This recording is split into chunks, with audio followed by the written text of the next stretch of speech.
Yes! Hello, my beautiful friends. Welcome back. Very nice to be connected all across these interwebs with you today. We've got a great stream planned ahead. We're talking about some shutdown shenanigans and how the Democrats are refusing to forego their pay. They want to get their money, and if the troops have to forego any pay, well, they're not going to have to worry about that if you're a Democrat politician, including this guy, Ruben Gallego, who you may know from Arizona. Sorry about that.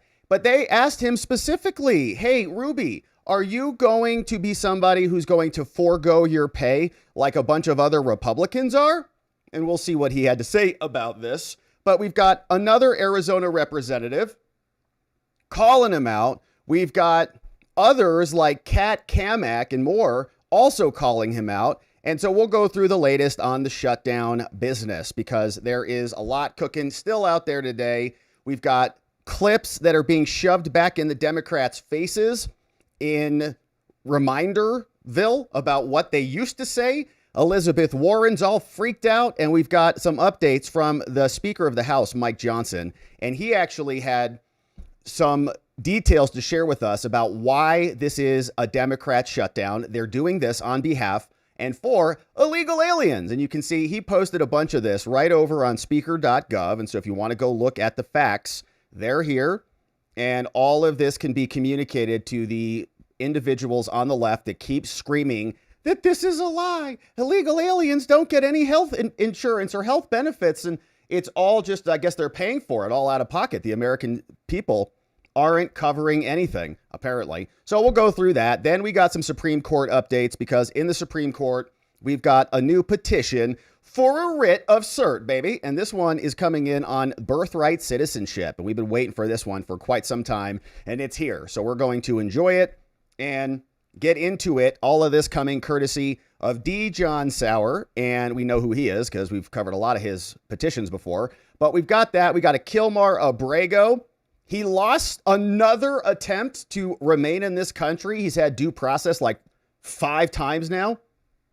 And he is now losing again. So we'll talk about that. And then, of course, we've got our good friend Clarence Thomas coming up. He gave an interview and he was saying, you know, things are getting pretty bad out there.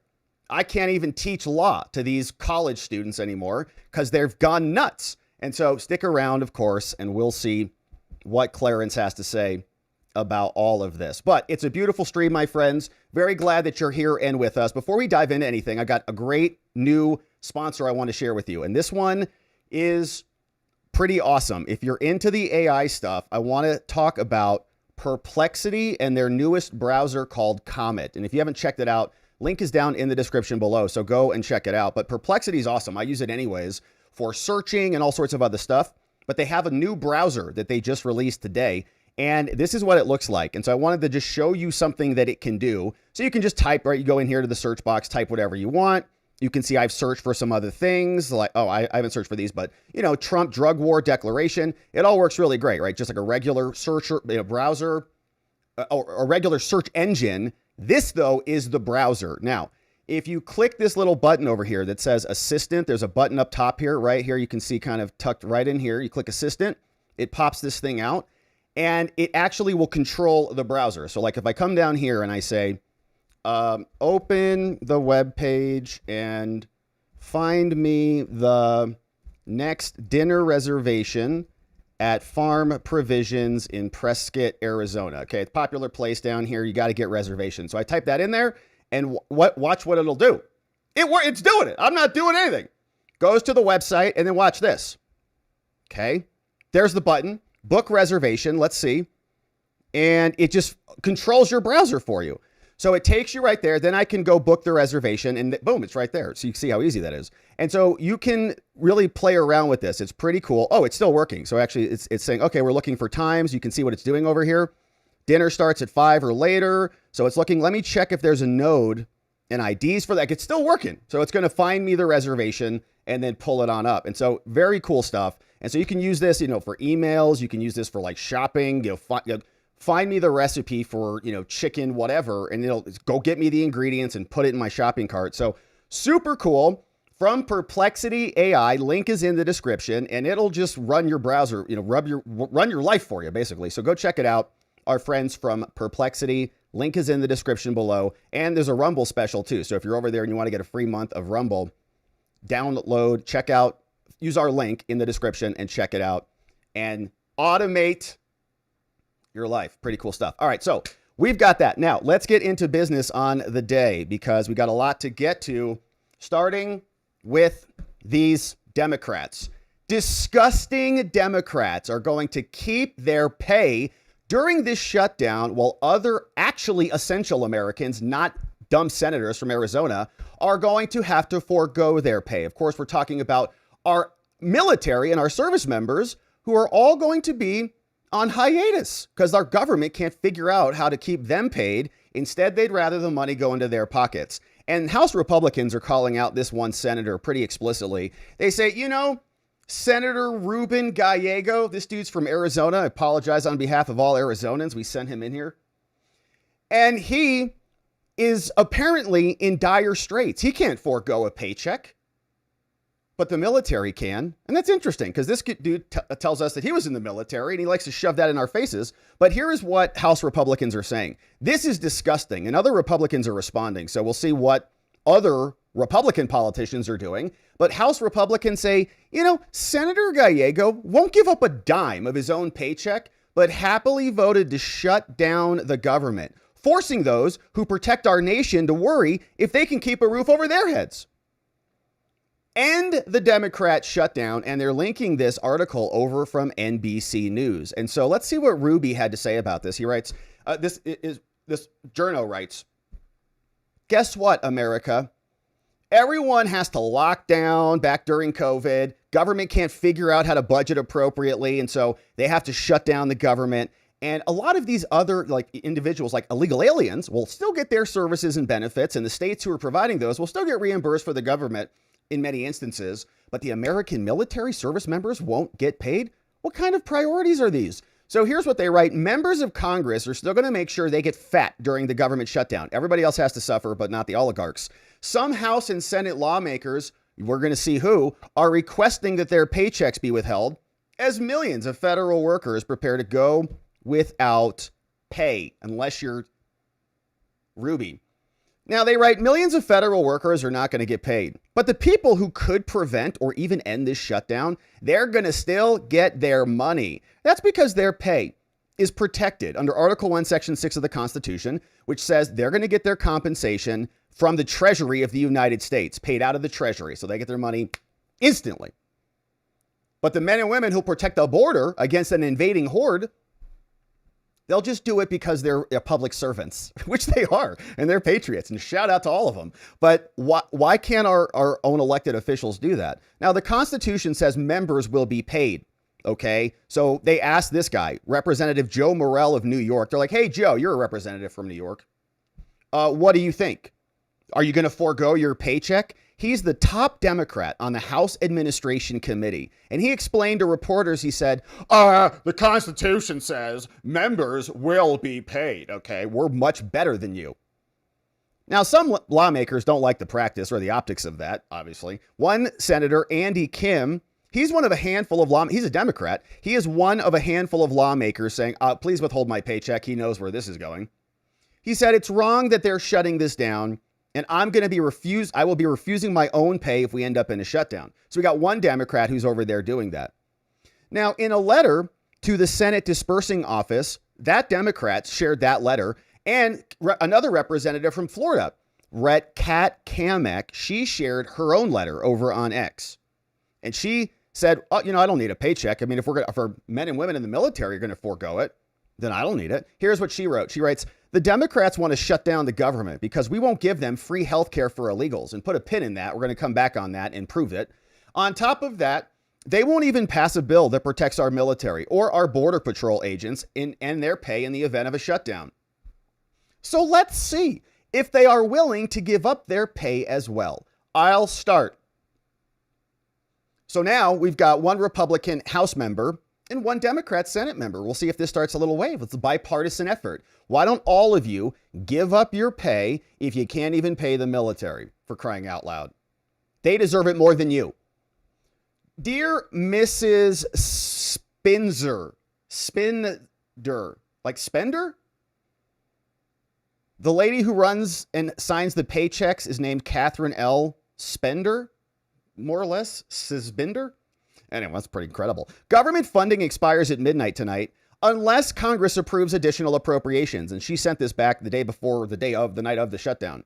It's my understanding that despite a lapse in appropriations, and shout out to her, man, she sent it like the day of, right? I'm not going to take it, not one dime.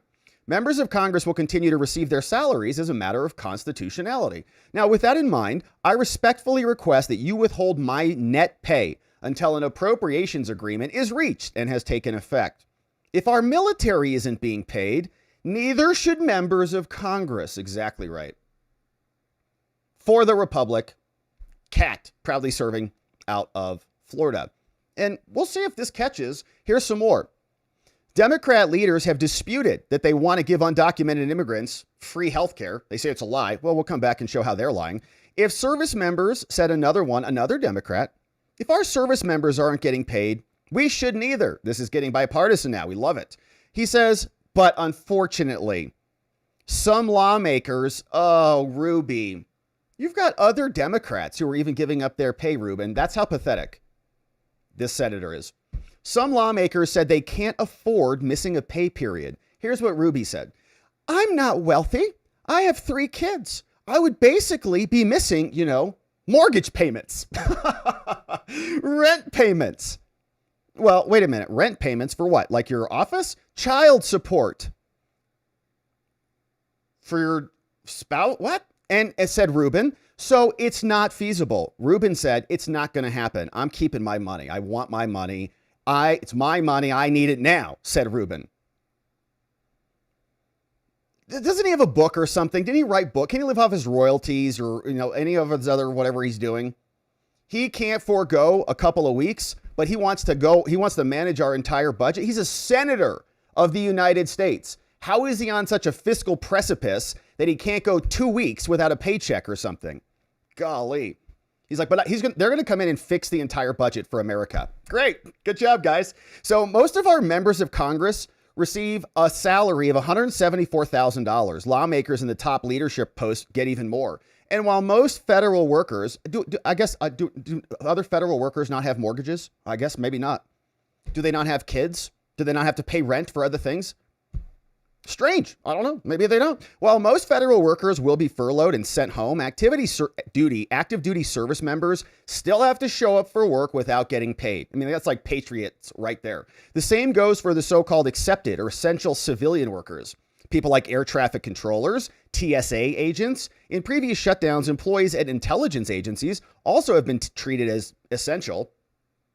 Everybody's essential except the military, right? It says, but according to internal policy guidance from the DoD, employees working on intelligence that is not directly related to planned operations will not be required to report to work.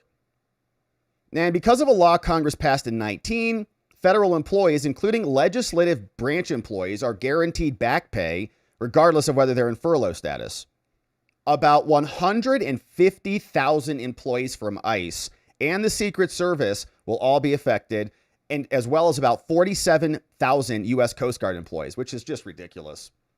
We have billions of dollars that are going to illegal aliens. We can't put that in like a rainy day fund in the event of a government shutdown so that we can fund our military. That seems pretty essential to me. Maybe this goes on for 60 days and then China just walks in the front door.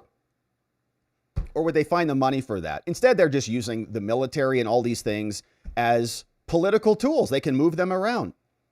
Well, we don't want our military to go without pay. No, of course we don't.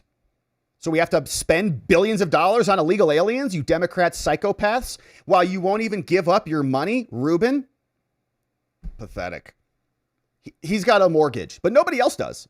And he's got kids. Nobody else does. So his priorities are better than yours. Thank you for your service to us as a senator working so hard. So they write all of that. We've got more. He's getting called out big time by another representative in Arizona. And he said, Ruben, Juan, Ciscomani, he says, and you think our troops can miss a pay period? You think our Border Patrol agents can? You think our forest rangers can? Voting for others to not get paid, but won't sacrifice with them. Typical behavior of the DC ruling class. Nailed it. Thank you, Congressman Juan, for that one. Nailed it. He also published this. I sent a letter, and he also is requesting that his salary be withheld. And he sent this in too, saying the same thing. Hey, Catherine, in the event of a government shutdown, can you please withhold my salary? Thank you.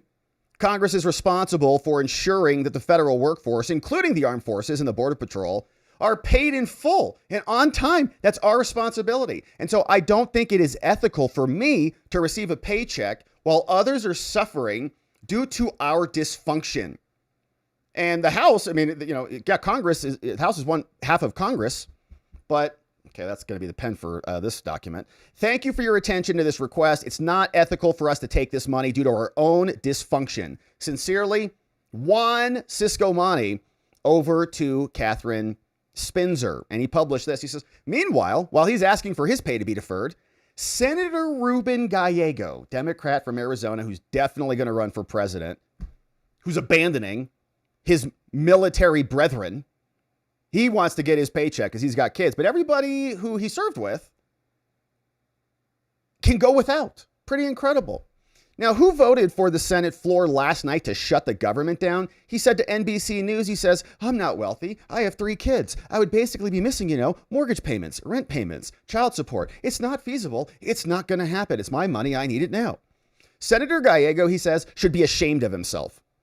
We represent thousands of federal government employees, men and women in our armed forces, the Border Patrol, air traffic controllers, and many, many others. They too have mortgages. I guess so. Rent payments and child support. That's what we thought. This shutdown isn't feasible for them either. Senator Gallego's response to this shutdown is an embarrassment.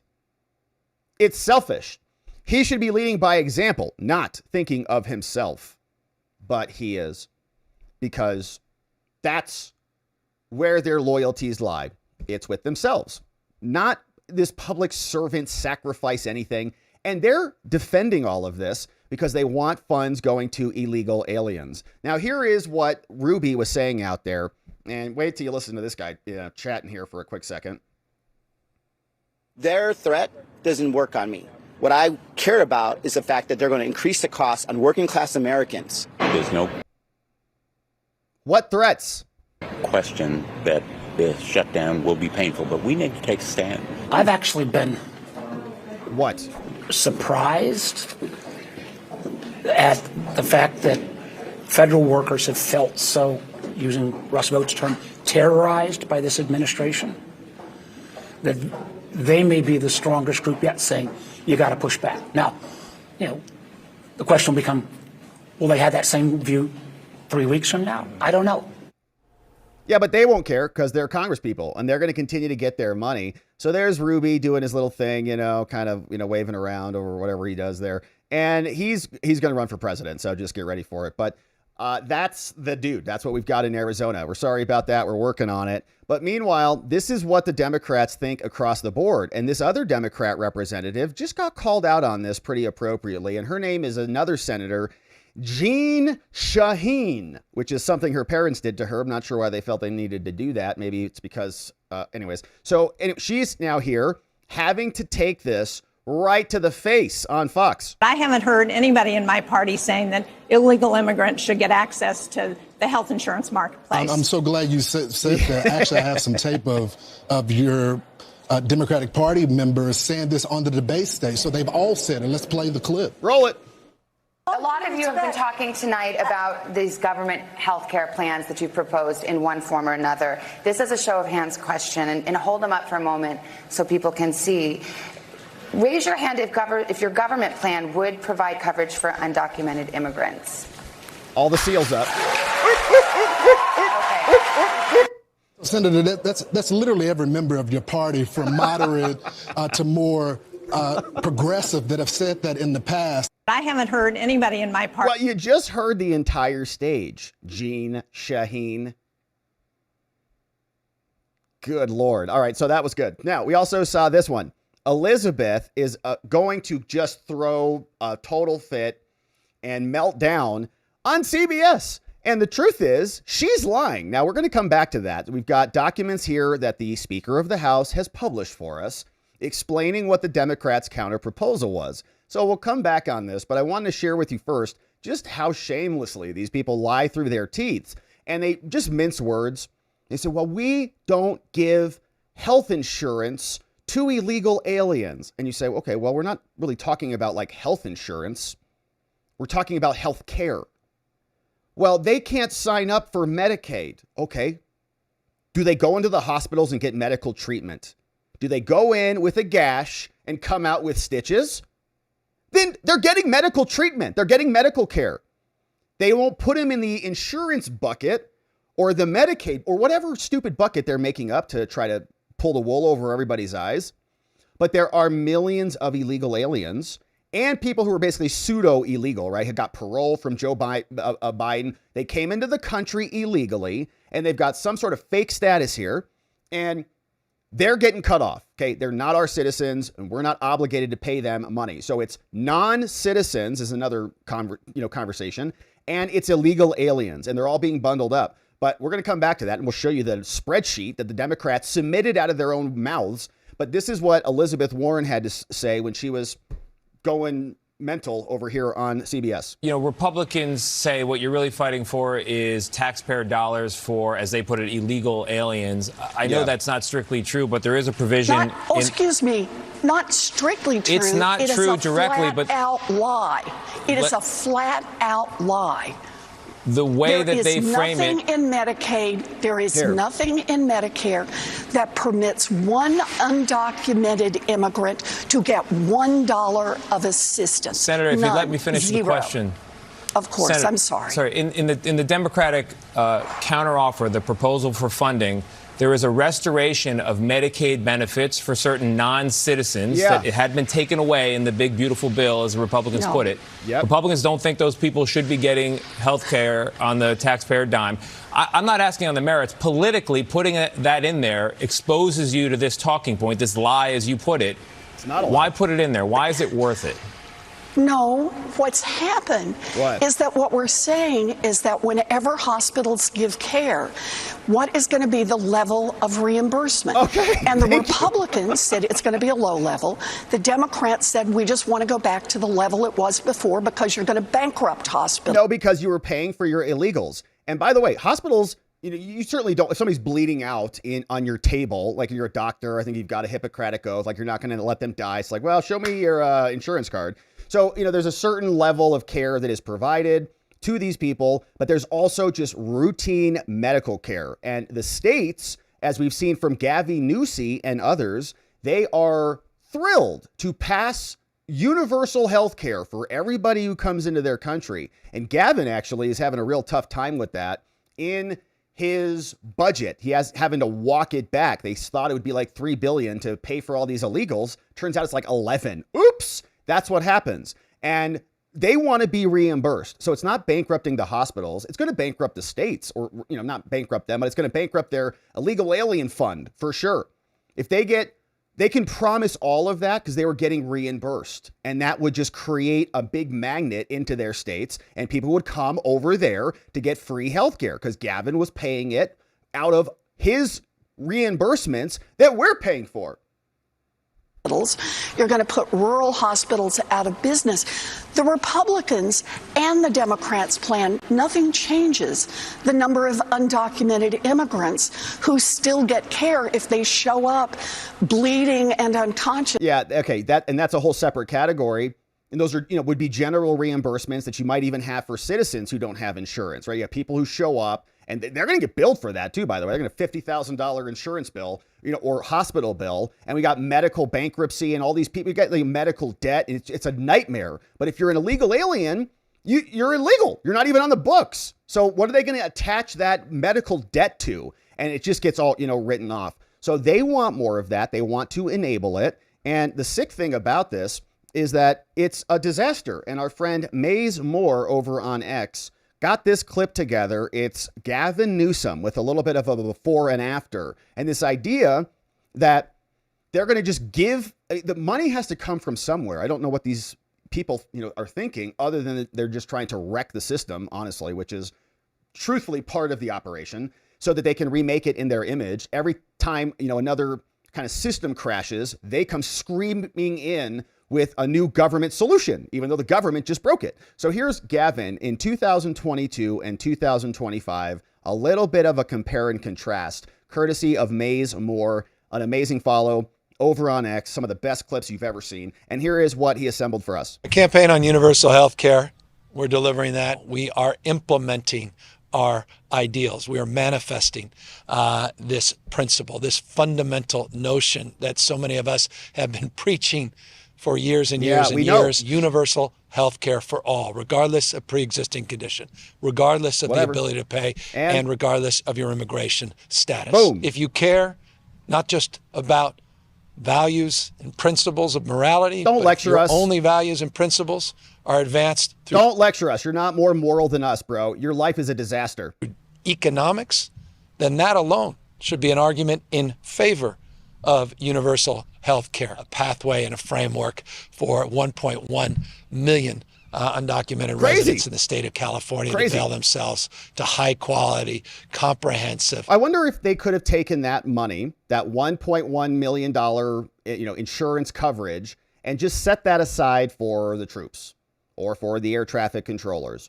Or why are we funneling funds to illegal aliens? Well, they want more of them there so that they can get more federal dollars, they can get more congressional seats, and they can get more votes, really. Ultimately, at the end of the day, illegal aliens come out, they have birthright citizenship as it stands, they pop out a bunch of babies, and they're all in the same category. And you got kids now who are defending their illegal alien parents. And so you're just kind of creating this big Democrat, you're importing voters is what they're doing because their policies are such a disaster. People are abandoning them, have abandoned them despite their invasion. We still won the last election and they're freaking out about it now because their funds are also getting cut off and they have to come out with statements like this year in 2025. Medi-Cal care, long-term, short-term, preventative, as well as in-home everybody support gets service, in-home care, and coverage. For illegals. Newsom says California is facing a $12 billion deficit. Governor is proposing freezing enrollment in state-funded health care for undocumented immigrants. When the program started, it was supposed to cost about $3 billion a year, and that ballooned to $11 billion last year. So the governor is freezing new entries into it and making those, or asking those people who are already in it to pay. Take a look. We are moving forward with making decisions that not only address the concerns this year related to the $11.9 billion, but mindful that we need to tighten things up. We believe that people should have some skin in the game as it relates to contributions. So we are looking to a monthly premium. We are asking for something we ask all taxpayers of California. They want this for the entire country. And if they would have won, we would have been well on the path. But this is who they are. And now they're going to come out and Elizabeth Warren is going, we never intended for any of this. Where's that money coming from in California? A large part of it was being reimbursed by us. And if Elizabeth wants to go check out the documents, well, then she can just go over to Mike Johnson's X account. He writes, in recent days, Democrats have falsely claimed that their $1.5 trillion with a T in partisan government funding has nothing to do with providing American taxpayer-funded healthcare benefits for illegal aliens. And yeah, it's a benefit to get treatment. So they say, well, they can't sign up for benefits, and are they receiving the treatment? Anyways, he says they're wrong. Here are the specifics. You can just look at it. The Democrat continuing resolution, pursuant to this analysis, they spend $200 billion on healthcare subsidies for illegal immigrants and other non-citizens. So actual illegals and people who, were like paroled into our country who are, generally you consider them to be illegal aliens since they broke into the country illegally. But they're here, oh no, asylum all of a sudden. Asylum, I'm getting attacked by a Papusa gang down in El Salvador, whatever it is. So he writes more on this report and released the entire document over here on his website. He says, the Democrats' so-called government funding bill is a $1.5 trillion wish list of partisan spending demands tacked onto a 4-week funding bill. And if you go to page 57, you're going to see it repeals the Working Families Tax Cut Bill's new safeguards against waste, fraud, and abuse. And they want to put back in $200 billion for subsidies that go to illegal aliens. You can read the full thing. In fact, let's do it. Let's go to page 57, as Mike Johnson suggested. And here you go. This is repeal of health subtitle changes, right? So this is the Democrats. They want to pull this back out. So Trump added it in the big, beautiful bill, and they want to pull it out. And Veterans Affairs and Medicare, there you go. Human Services, and the Democrats want it shoved back in. So they've done the analysis on it. It totals out to $192 billion with a B dollar. And each subsection that they want pulled out is like the following: ending Medicaid funding for most non-citizens. That was in the one big beautiful bill. They want it removed. Ending enhanced FMAP for emergency care to illegal aliens. $28 billion. Closing the California loophole. Oh, the mega super center of illegal alien activity and $34 billion. That's why they want this back. Ending Medicare funding for most non-citizens. $5 billion over there. Ending Obamacare funding for most non-citizens. Canceled. And repealing the Obamacare special rule for immigrants, because they're better than you and they get a bunch of free stuff and multiple layers of due process after they've broken our laws and come into our country. So it's all there, and they know what they're doing, but they have to manipulate and pervert the truth. Elon Musk was even calling out Hakeem Sombrero Jeffries, saying here that Jake Tapper busted him on the CNN set. Donald Trump blessed it as well. So let me ask you about a provision that the Republicans are talking about quite a bit. I know you want to talk about, and Democrats want to talk about, extending the Obamacare subsidies, which expire at the end of 2025. But they talk about the provisions, and it's right here, subtitle E, and this has to do with the repeal of healthcare subtitle changes, and specifically what it is. How they characterize it is, you want to give health insurance to undocumented immigrants. I understand that's not really an accurate depiction, but what it does do is... It's a lie. It's a lie, but what you support does bring back funding for emergency Medicaid to hospitals, some of which does pay for undocumented immigrants and people who don't have health insurance. And also there is this provision, and it's not about undocumented immigrants, it's about people with asylum seekers and people with temporary protected status, et cetera, but about their ability to get Medicaid. So they're non-citizens, they're not undocumented, they're not illegal.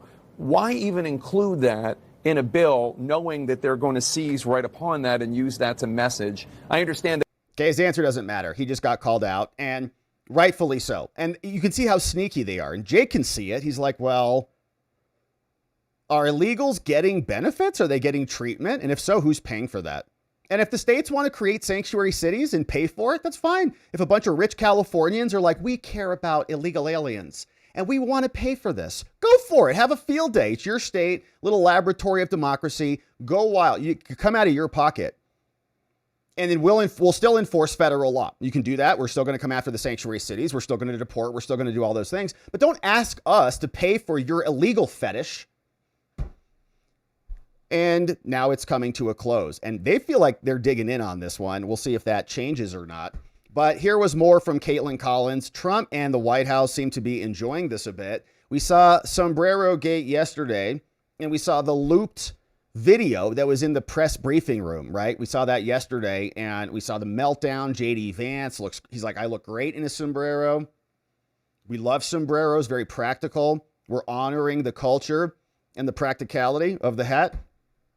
And now Caitlin says it's even worse. The White House, wait till you hear this. Wait till you hear what the Trump White House was doing with racism on the loudspeakers. For Vice President Vance, not just defending that AI racist video of Minority Leader Jeffries wearing a sombrero, but also like celebrating that video. And it was playing on a loop in the briefing room today. What are you hearing from the inside about that? it was not only just playing on a loop in the briefing room. If you've never been in the press briefing room, for those who haven't, there are loudspeakers overhead so you can hear announcements or what's being said, or if there's an event going on with the president in the Rose Garden, for example. They were playing that mariachi music as well over the loudspeakers for all the press that was coming in and out of the White House today inside the press briefing room. It just kind of gives you a window, John, into how they're dealing with this and how they believe they have the upper hand when it comes to the messaging here. Totally. And 'Cause it's true. Also kind of how things have changed from the first time Donald Trump was in office. I mean, there was a shutdown then. I remember all 35 days of it. As the president said at the beginning, he'd be proud to shut the government down. And then it ended, obviously, with him not getting the money for his border wall. This time, you know, there's a moment here. They're being heavily criticized over these posts by the president, by Democrats. And instead of backing off or apologizing for it, they're leaning into it, and they're playing the music over loudspeakers and on repeat inside the briefing room because they simply don't care about that criticism. Yeah, no, they don't care because it's a ridiculous criticism. It's dumb. In fact, they are doubling down on it. We talked about this morning on the members only stream, but this is JD Vance posting today, and this is a real photo. Okay, it's not AI generated. You would know if it was AI generated because it would be slapped 57 times by ABC News. AI generated racist video. They'd have it spread across. So I think it's real. I mean, I don't know. Consult your local CDC director. But Anna Paulina Luna, she says some people might say it's a Photoshop. I don't know. I want to believe it's real because he looks so damn good.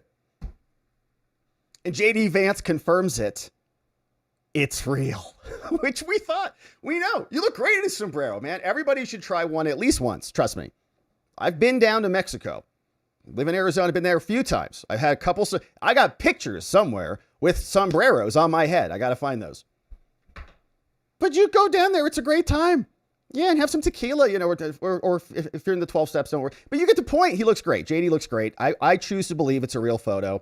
And you can see how much it agitates them. This guy, you can just hear, look at his face and his voice. That racist AI video. They're just spring loaded. They've got no other real policy that they can argue about because their own proposal shows that, yeah, they want to provide benefits for illegal aliens. It's pretty obvious. So here was more. Caroline Leavitt was out saying, we're just warming up on this. We may start to have to fire people here pretty soon.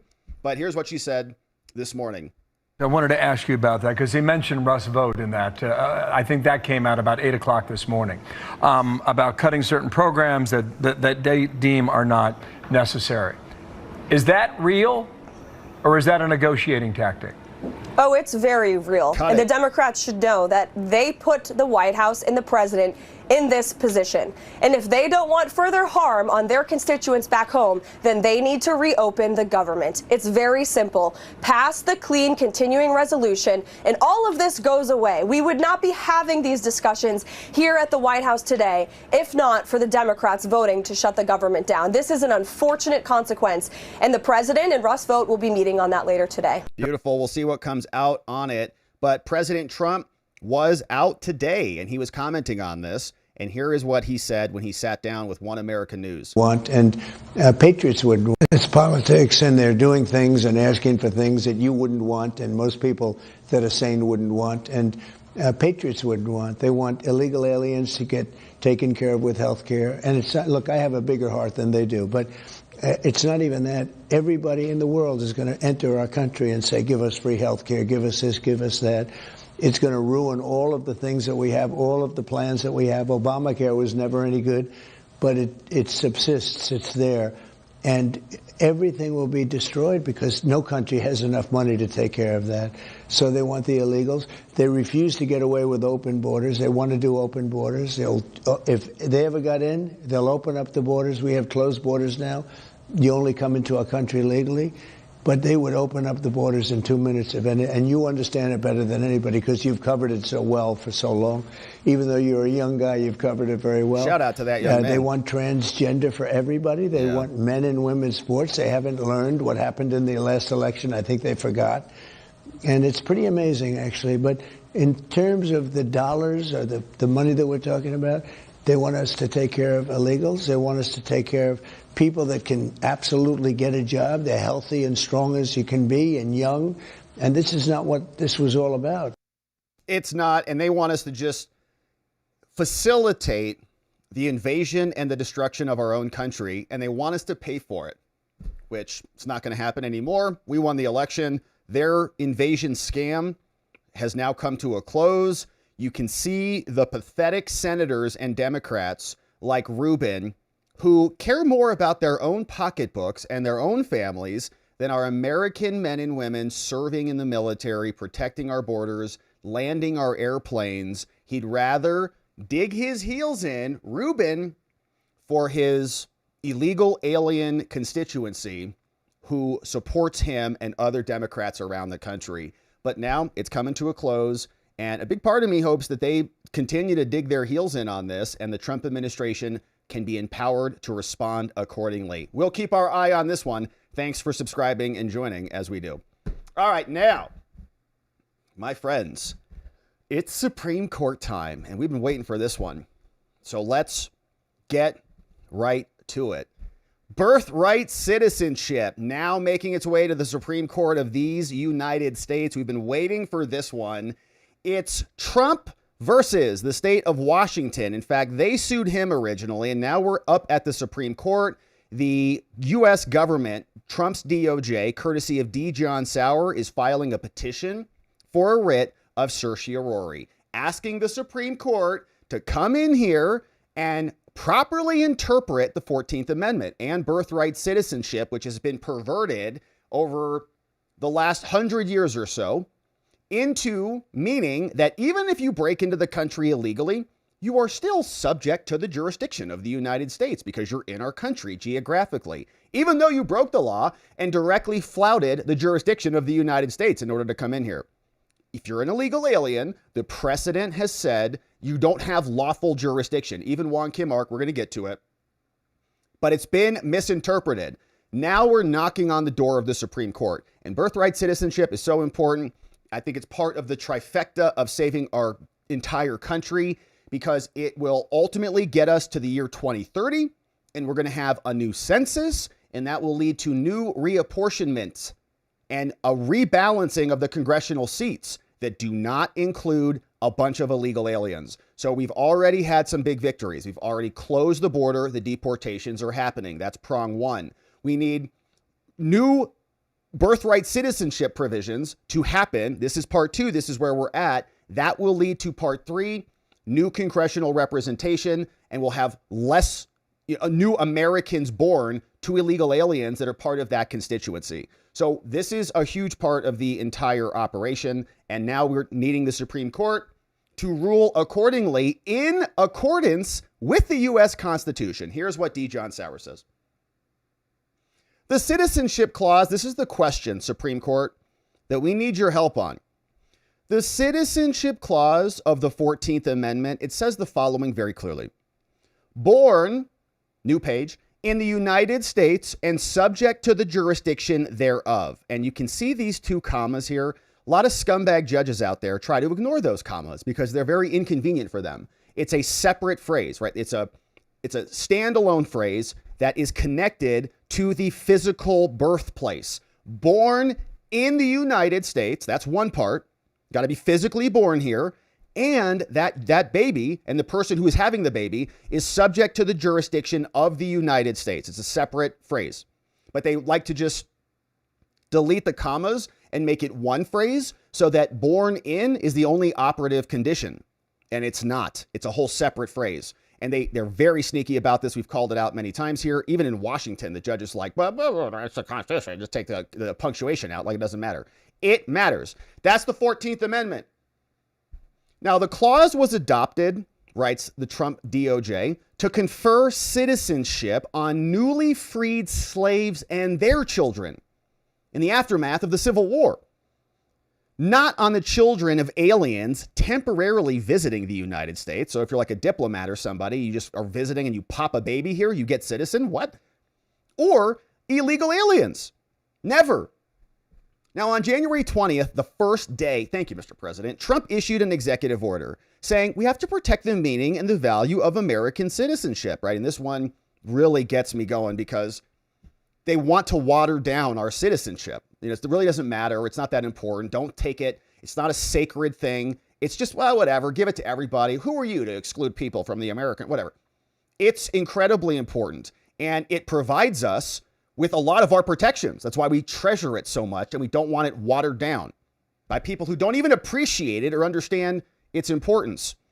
And so Trump has now come out and he wants to reinstore the meaning of the citizenship clause so that it is appropriately interpreted. And the document provides on a prospective basis only, moving forward, okay, doesn't go backwards. So if your illegal alien parents came and dropped you here and you're a citizen, you're fine. Only moving forward, that children of temporary visitors and illegal aliens are not U.S. citizens by birth because they're not subject to the jurisdiction. They're here illegally. The citizenship order directs federal agencies not to issue or accept citizenship documents for those children born more than 30 days after the order's effective date. And just, you can just extrapolate this out. If you have 20 million illegal aliens here, a big portion of them are going to have babies, and that 20 million turns into 40, turns into 60, and your country's gone. So this is a critical component to this. Now, the question presented to you, Supreme Court, is does his executive order, whether it complies with the Constitution and with the U.S. code that actually codifies that clause? Okay, the Constitution has been interpreted and kind of expanded in 8 U.S. Code 1401A. Please help us, Supreme Court. Bunch of people obviously invested in this case. Rubio, Kristi Noem, all the agencies, and a bunch of blue states, including Arizona as a purple state, are saying, no. We still want these people to have babies that are citizens because then it kind of anchors their parents in as well. You can't deport us. My kid's a citizen. Oh, great. So all the illegals get to stay now too. Perfect. So respondents are the state of Washington, Arizona, Illinois, Oregon, and these other people, Castillo and Lopez. Now, the individual plaintiffs are also added, and so we're now up here. They're saying, and we saw these are like ladies, like, well, I want to have a baby, and I'm here illegally, and I have an expectation that my baby is going to be a citizen since I broke your laws. Yeah. So they give us some background. Fast forwarding through the table of contents, we got some good stuff to get to, and so we're skidding on by it. But you can see, well documented on what is inside. And we're going through the table of authorities, table of cases, lots of materials here, and it begins. All right, Supreme Court of the United States. This is D. John Sauer on behalf of Donald J. Trump, the president.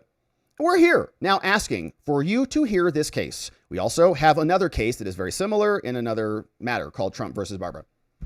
Well, what happened was down in Washington and in their Court of Appeals, they said that Trump and his executive order are both invalid. They're unconstitutional.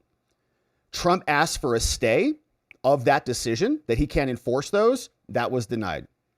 So the district court granted the injunction saying the executive order is not effective. Then the Court of Appeals issued their judgment. And now we're here. We're asking about the U.S. Constitution. And here it's very clear, right in the beginning. 14th Amendment, right after the Civil War, as part of the Reconstruction Amendments, 13, 14, and 15. All persons born or naturalized in the United States and subject to the jurisdiction thereof are citizens of the U.S. and their state. Okay, that's it right there. That has been codified by 8 U.S. Code, which says a person born in the United States and, okay, keeping the comma, and subject to the jurisdiction thereof. So what does that phrase mean? The left would like you to believe if you can detain them, or if they're in the United States and there's a criminal, proceeding, or if you want to go arrest them, technically your law can reach them since they're in your country. And that alone is enough to grant them citizenship. Obviously, that's ridiculous. Why would you reward somebody who breaks into your home with a bed and a cup of tea? They've broken the law. They've actually flouted your jurisdiction. They say, we're not subject to your jurisdiction. I know your laws say that we can't come in here, but we're coming in anyways. Who cares about your jurisdiction? Many of them bringing with them their foreign flags, waving about La Reconquista to take back over this land that they think was stolen from them because they can't honor the Treaty of Guadalupe Hidalgo. So it's been codified. Now they write to the Supreme Court. The Citizenship Clause of the 14th Amendment was adopted to grant citizenship to newly freed slaves and their kids, not to children of illegal aliens. you can go back to the slaughterhouse cases, even from 1874, some good background here. They'd say the one pervading purpose of the amendment, going way back, was the freedom of the slave race and the security and firm establishment of that freedom. The main object of the opening sentence of the 14th Amendment was to settle that question as to the citizenship of the freed slaves. 1884 case called Elk versus Wilkins, U.S. Supreme Court case back then. The clause they wrote in that case, actually in this case, called Wong Kim Ark, which is the seminal case decided back in 1898, that involved Chinese lawful domiciled residents who were in the country legally. They had a kid, and that kid was a citizen because the Chinese parents were here lawfully, legally. The clause put it beyond doubt that all blacks, as well as whites, born or naturalized within the jurisdiction of the United States, are citizens of the United States. Blacks and whites, they're talking about that, right? It's for the slave Reconstruction era, the aftermath of the Civil War. Now, the clause, writes D. John Sauer, does not, however, grant citizenship to the children of temporary visitors or illegal aliens. That makes no sense. The plain text of the clause, just reading it, its original understanding and its history, and this court's cases, Supreme Court, your precedent, confirm that the clause extends to children who are, quote, completely subject to the political jurisdiction, quote, of the United States. And that means that they owe direct and immediate allegiance to the nation, and they may claim its protection. Okay, there's this agreement. I'm subjecting myself to you. I'm acquiescing to your laws. I'm going to participate in your civil society. I understand you've got rules to partake in it. And if I do acquiesce and subject myself to the jurisdiction thereof, then I can get some benefits and some privileges of the government, right? You're here lawfully. Oh, you can work now. You can have the ability to go get a job and work in our system because you're here lawfully. That's what subject to the jurisdiction thereof means. It doesn't just mean that they can prosecute you for violating and breaking and entering. Now, as this court has recognized, Supreme Court, children of citizens and of those who have permanent domicile and residence, they meet that criteria. That's Wong Kim Ark. Okay, the Chinese parents were here legally. This court's earliest cases interpreting the 14th Amendment explicitly rejected the notion that anyone born in the United States territory, no matter the circumstances, is automatically a citizen, so long as like they're in the, they're subject to the law. That's not what this means. That's the slaughterhouse case. They're sharing that one from earlier in American history. Now, a substantial body of historical evidence also confirms this. U.S. citizenship does not extend to the children of parents who were in itinerary in the country or abiding there for temporary purposes, as for health or occasional business. And there's this concept of birth tourism, right? And you hear a lot of Chinese people do this. They'll just get pregnant, come over here, drop the baby right here. They're citizens of China and the United States. Just fly over, pop the baby out, you're good. Is that what it's for? No. Not never, but that's how it's been interpreted. Now, during congressional debates over the 14th Amendment, lawmakers agreed that the citizenship clause would not extend U.S. citizenship to a person who is born here of parents from abroad temporarily in the country.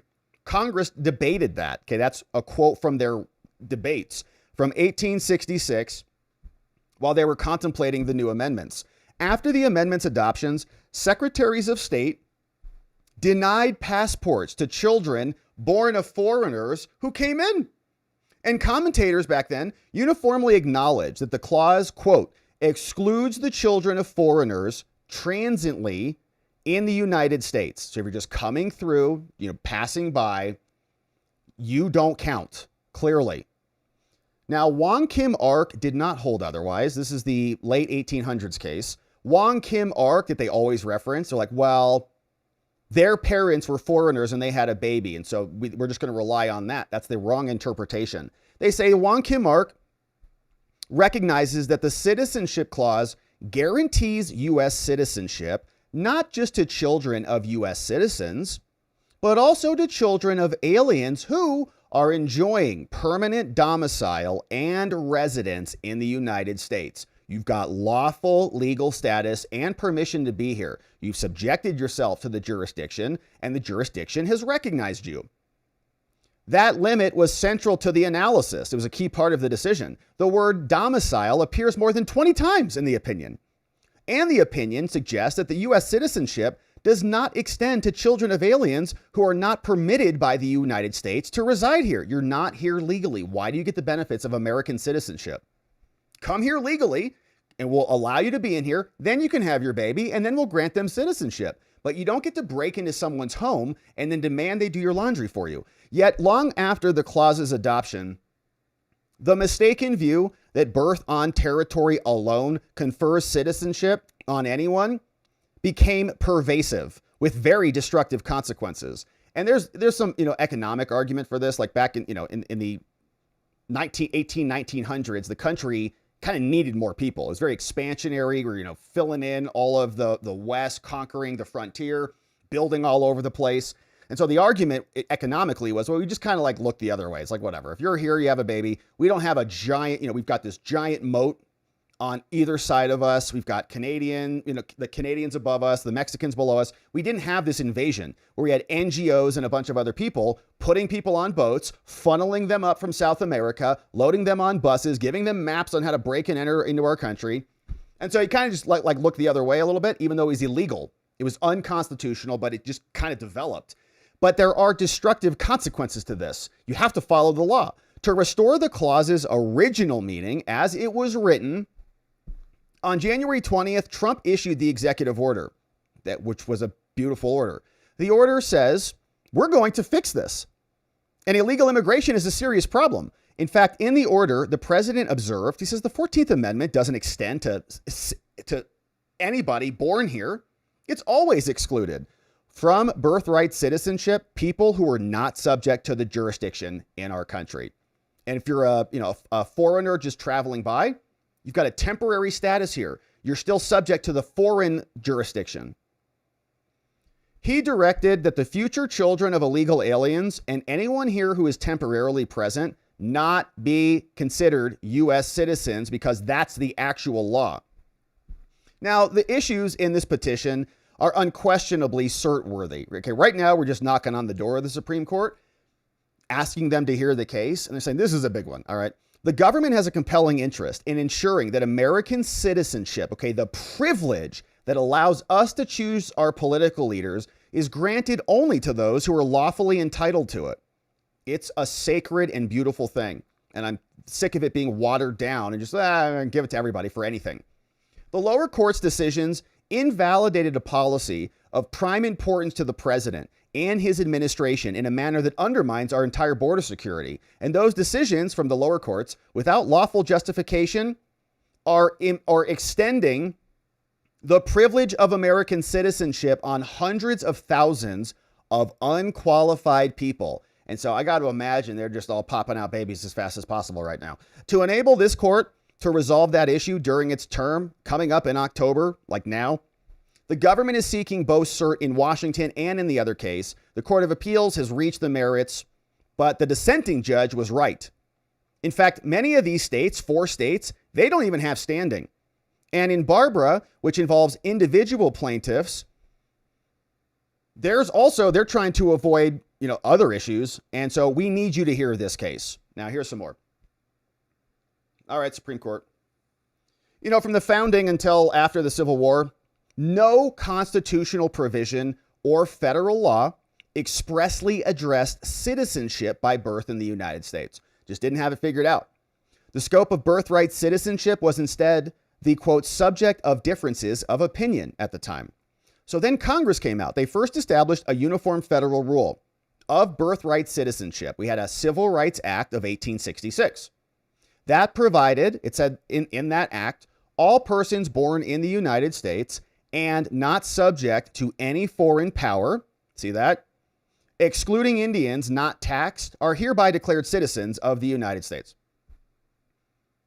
Then a couple months went by. Congress proposed the 14th Amendment. That was just a statute. They said, okay, we got to make this, we got to anchor this in.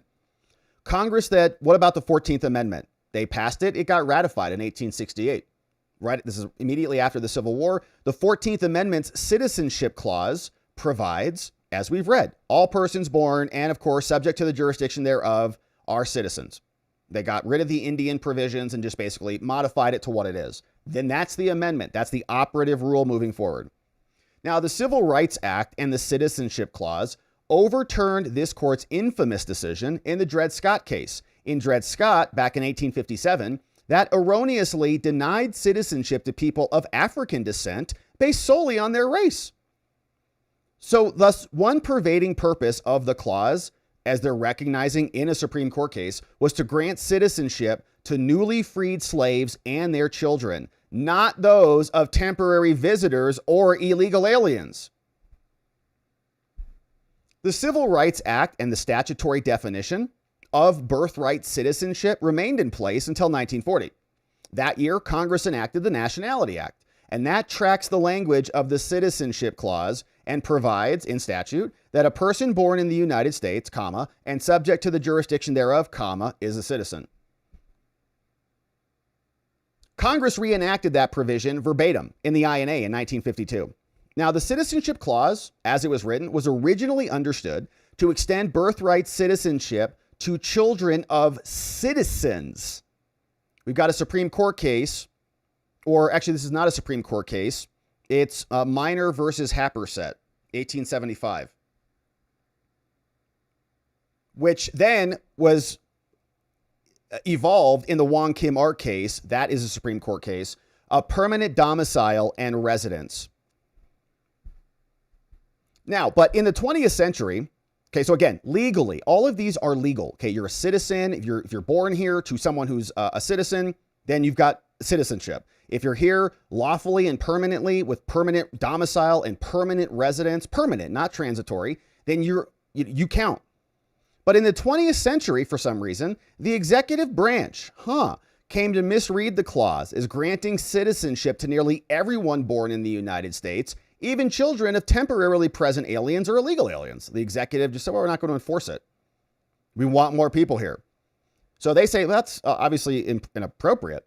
They write, on January 20th, Trump came in and changed this and said, we're actually going to start following the rules.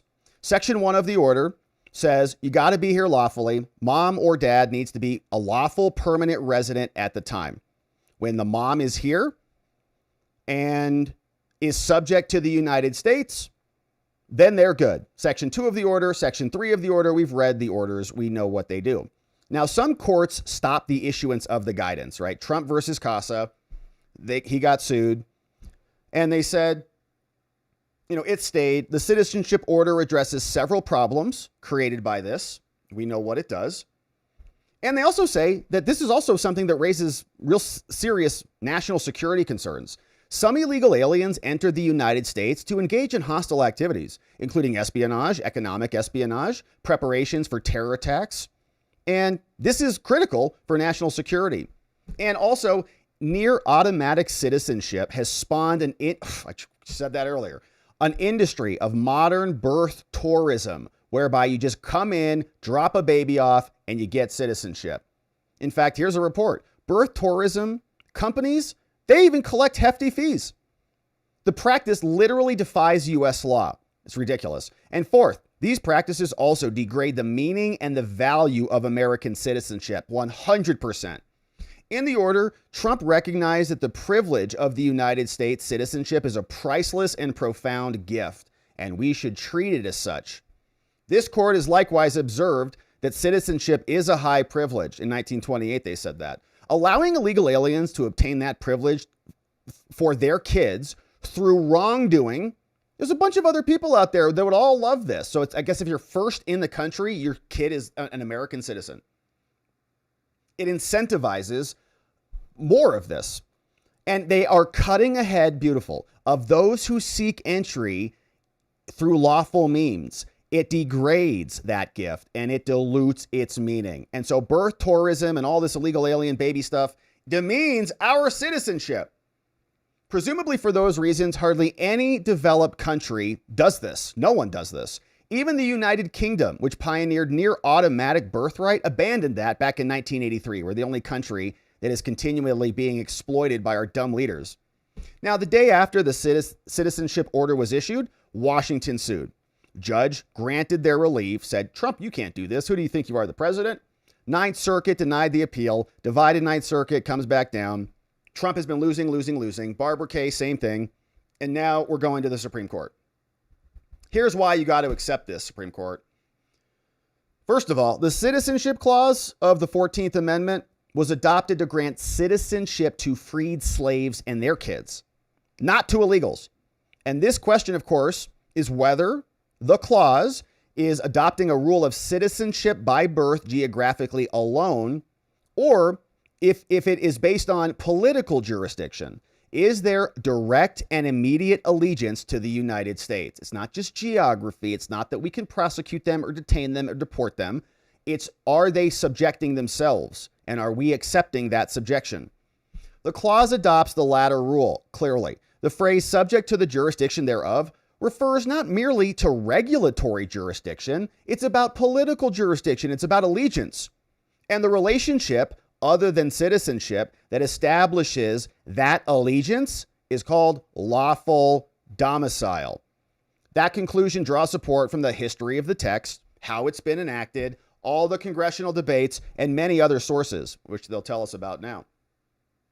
And to be clear, it grants citizenship to those with primary allegiance to the United States, not some foreign country, not you coming in here with your foreign flag saying we're going to retake over the Southwest. For several reasons, the citizenship clause does not grant citizenship automatically to everyone born. Makes no sense. First, the plain text of the clause requires more than birth on U.S. soil alone. The clause has commas, which is why we get so irritated about this when they leave them out. All persons born or naturalized, and you see this word, it's a conjunctive phrase, and are citizens. Everything in this separate clause matters as a separate condition. The plain language of the clause refers to two conditions. A child must have two things. One, born here geographically, and be politically aligned, subject to the jurisdiction. If jurisdiction meant merely regulatory jurisdiction, then the second criterion would add nothing to the first. Right? It's different. You don't need to say, and subject to the jurisdiction thereof, if you only care about where they're physically born. Just leave that whole second phrase off. If you're born here and it's about regulatory jurisdiction, well, of course we can put your baby in prison or put you in prison. You're here geographically. It's the only thing that matters. You don't need the second phrase, which is why they tried to eliminate the second phrase by removing the commas and treating it as one phrase, where the only operational condition is born in. The plain language of the clause refers to two conditions, and they both matter. And so if we go with their interpretation, then the second condition, the second half of the sentence, is completely meaningless. And we can't do that. Look at Marbury versus Madison, seminal case back in 1803.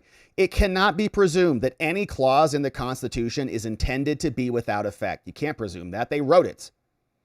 And so accordingly, in its first case, this Supreme Court stated the phrase subject to the jurisdiction thereof was intended to exclude from its operation citizens or subjects of foreign states born within the United States back in the slaughterhouse cases.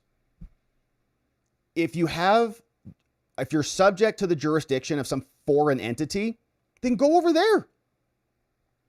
Soon thereafter, this court clarified. They said, subject to the jurisdiction, they said specifically, does not mean a mere regulatory jurisdiction. Like, yes, of course, our laws can touch you because you're broken into our country.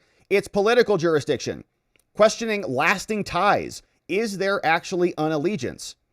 The evident meaning of the last words is it's not merely subject in some respect or some degree. Is it within the jurisdiction? It's the question, are you completely subject to the political jurisdiction? And so we have to reinforce that holding. And we're doing that. Elk, a Supreme Court case, they did that.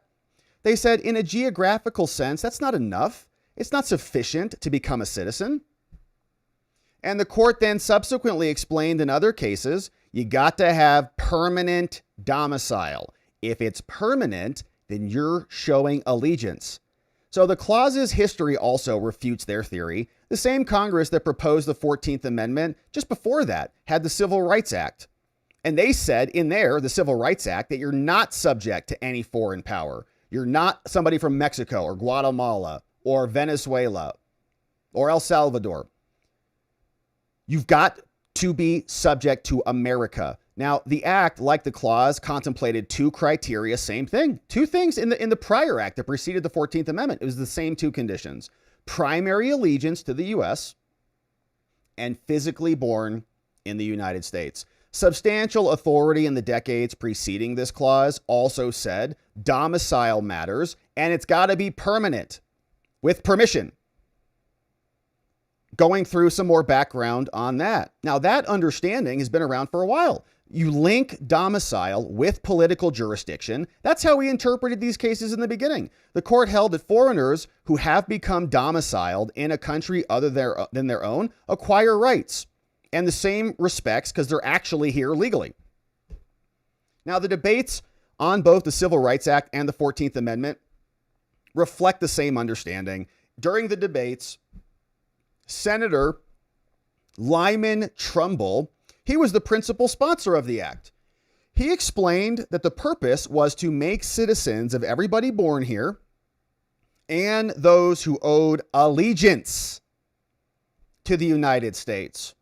In a letter to President Johnson, he explained that the act would make citizens of all persons born of parents domiciled, if they're domiciled, which is a lawful resident in the United States, except the taxed Indians.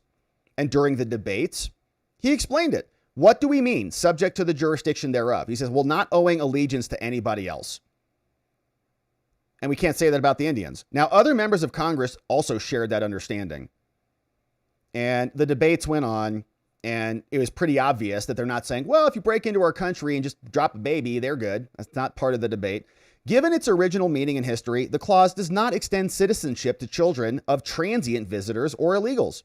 During the debates on the adoption of the 14th Amendment, it was non-controversial that the clause would exclude children of temporary visitors. In the debates, Representative James Wilson, he said children born on our soil to temporary sojourners would not be citizens. Senator Benjamin Wade acknowledged, well, a person born here of parents from abroad temporarily in this country will not be covered. So why should somebody who breaks in, who is here illegally, get the benefit that somebody who's here lawfully, temporarily does not? Now, that understanding reflected the original meaning of subject to the jurisdiction thereof. Transients, you're not here. You don't have allegiance. You're not subject to our jurisdiction. We're not offering you extended protection. Justice Story said the same thing. And that's why in Wong Kim Ark, in the Supreme Court case, they talked about permanent domicile and residence in the United States. In fact, under the immigration laws, many classes of temporarily present aliens, tourists, students, temporary workers, are admitted only on the express requirement that they have a residence in a foreign country, that they have no intention of abandoning, okay? And those aliens, therefore, can't create legal domicile here. And so the New Jersey Supreme Court even explained this in 1895, and there's a bunch of other cases from New York in 1860. But even after the amendment got ratified, the 14th, commentators widely disagreed. The words subject to the jurisdiction thereof exclude the children of foreigners, said one article. And as one stated, the children of foreigners in transient residence are not citizens. Their fathers are subject to the jurisdiction even less completely than the Indians are. And so executive branch authorities, then contemporary, started to reinforce that. In 1885, Secretary of State denied a passport to an applicant who was born of Saxon subjects, and so they put it in practice. And they also confirm illegal aliens lack the primary allegiance to the United States because they've got allegiance to other countries. Like many temporarily present visitors, illegal aliens are prevented by law. They're illegal. They can't establish legal domicile. Congress may preclude these people. Provisions of immigration law also bar this, and this goes all the way back to a bunch of other cases you can see. A person whose very presence in this country is unlawful lacks the legal capacity to establish domicile. And if they can't establish domicile, then they can't establish allegiance, and they're not subject to the jurisdiction. Now, that conclusion is supported by other cases, like this one in 1888, and like this one in 1959. No man may take advantage of his own wrong. That's right. Yeah, as long as you can break into the bank, you can collect whatever you want. Now, the bank could deport you, but if you want to have, if you want to have a claim, then you can just take the money because you have rights now, like you'd give to your citizen. Now, not the best analogy, but the lower court's contrary decisions rest largely on an over-reading of Wong Kim Ark, which has been perverted since the late 1800s. In Wong Kim Ark, this Supreme Court said children of lawful permanent residents who are domiciled in the United States can become citizens. Lawful and permanent, because they establish residence. Now, this case left no doubt that the resident alien parent's domicile was used in the opinion 22 times, was central to its holding. The court framed both the question and its holding on those terms, and it was a big, long opinion. At the outset, the opinion stated that the questions presented by the record is whether this question, a children born in the United States, this is what they were deciding back in the 1800s, who at the time of his birth are subjects of the Emperor of China. Okay, parents were from China, still Chinese subjects, but they were here with permanent domicile. They had permanent residence. That's a quote from the Supreme Court. Now, you can distinguish that from illegal aliens in our country. They don't have lawful permanent status or lawful permanent domicile. They're here illegally. At the end, so in other words, Trump's interpretation is in alignment with Wong Kim Ark. At the end of the opinion, summarizing its lengthy review, the court announced the governing principle, saying the 14th Amendment includes the children born within the territory of the United States of all other persons, whatever race or color, domiciled within the United States.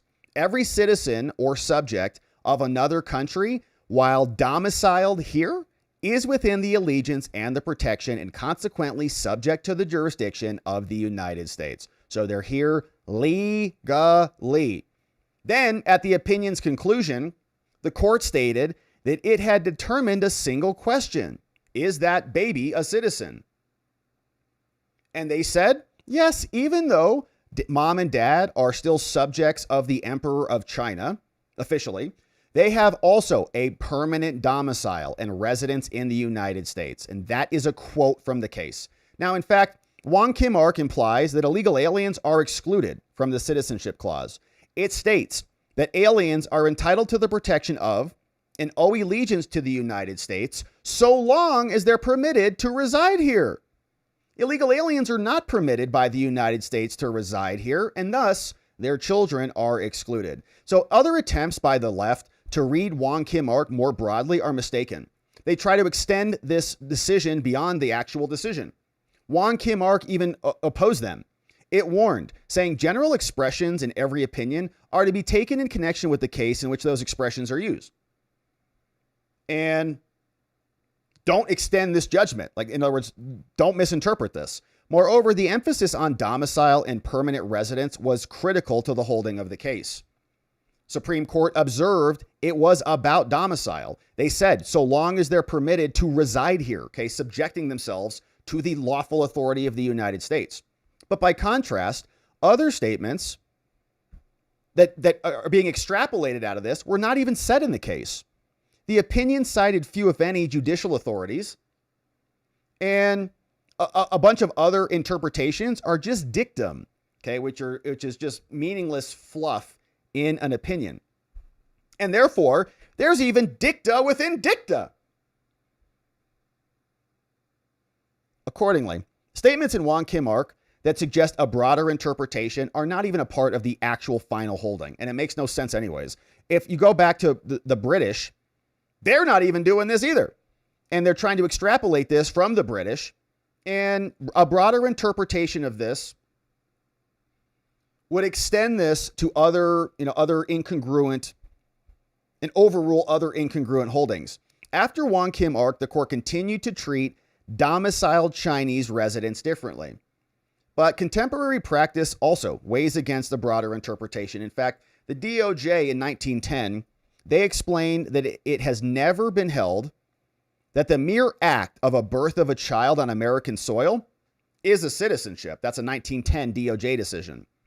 And finally, they write, D. John Sauer, if you read Wong Kim Ark according to their interpretation, then the entire clause is incoherent. Wong Kim Ark recognized 4 exceptions to birthright citizenship: ambassadors, foreign invaders, which is appropriate right now, Indians, and passengers on foreign public ships. They don't count. Well, we got a bunch of foreign invaders, millions of them. Indians are fully subject, and they go into more on that. But our order, Trump says, also complies with the law. So it's in compliance with the INA. Not only are we following the 14th Amendment in the Constitution, but also the congressional statutes are in alignment with Trump's order. Now, the executive branch interpreted a lot of this erroneously over the years. And now you have to address this, Supreme Court. All of these questions plainly warrant this court's review. Citizens make up the nation's political community and elect the nation's political leaders. Yeah, and they want a bunch more illegal alien babies here. The government, therefore, has a strong and legitimate interest in ensuring only qualified people are here. The erroneous extension of birthright citizenship to the children of illegal aliens has caused substantial harm to our country. Most obviously, it has impaired the United States territorial integrity by creating a strong incentive for illegal immigration. The United States, as a sovereign, has the power to forbid the entrance of foreigners from coming in here. Violations of those restrictions threaten our national safety, imperil public safety, strain the public fisc, and undermine the rule of law. Extending citizenship to children of illegal aliens rewards and encourages more violations. And we also have birth tourism, and this demeans our citizenship when everybody can just come in and get it without earning it, steal it. The citizenship order, moreover, is a major policy of the current administration. It's why you got to hear this case. There is no reason to defer this, Supreme Court. Though these cases are early, we need this to percolate. We don't need to percolate this anymore. It's percolated. And you should grant cert in both cases. The cases from both jurisdictions. The government argued, the dissent agreed. These cases have matured enough so you can hear them. So please do it. The petition for a writ should be granted, and we hope you, Supreme Court, take this very important issue up right now so that we can address it this term. It's coming in from D. John Sauer, and the rest of it is a bunch of preceding opinions and other documents to buttress the, to lay out the foundation of the case. So very nice decision, obviously true, obviously accurate. If any Supreme Court is going to interpret this appropriately, it's this one.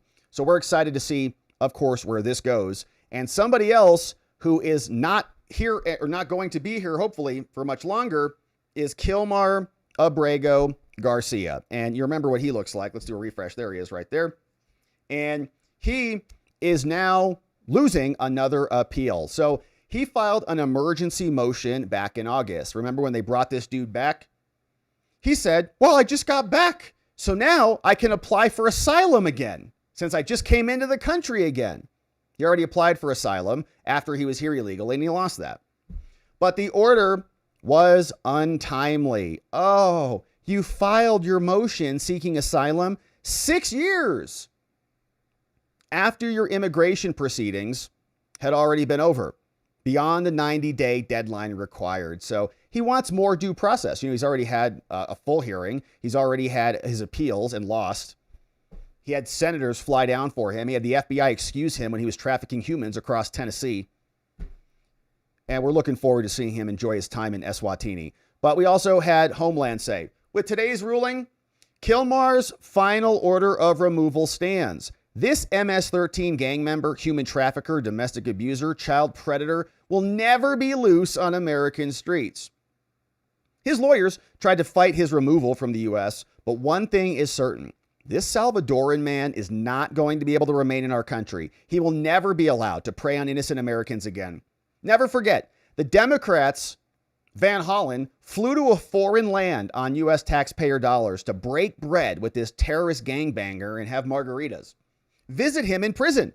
While they continue to fight for criminal illegal aliens, we will continue to put the safety of the American people first And the Democrats want more free health care for them. They want more of them coming in. They want them to drop as many babies as possible because they want them to turn into Democrat voters. And so the case now goes over to Judge Clarence Thomas in the Supreme Court of the United States. And he is commenting on the state of affairs. He says these students on far left campuses are a disaster, and a Supreme Court justice can't even go in and teach these college kids because they're such maniacs. This is how far devolved our so-called elite educational institutions have come.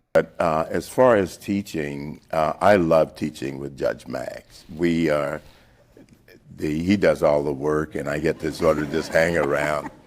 And he is such a fabulous teacher, and he was, of course, with me my first term on the court. We drew him back from the University of Texas Law School, where he was employed to teach it, to help me during the second half of my first term, and that was a brutal term. As far as students, when I was in law school, one of the things that I did not like, was it seemed like most of the professors were too important to actually care about students.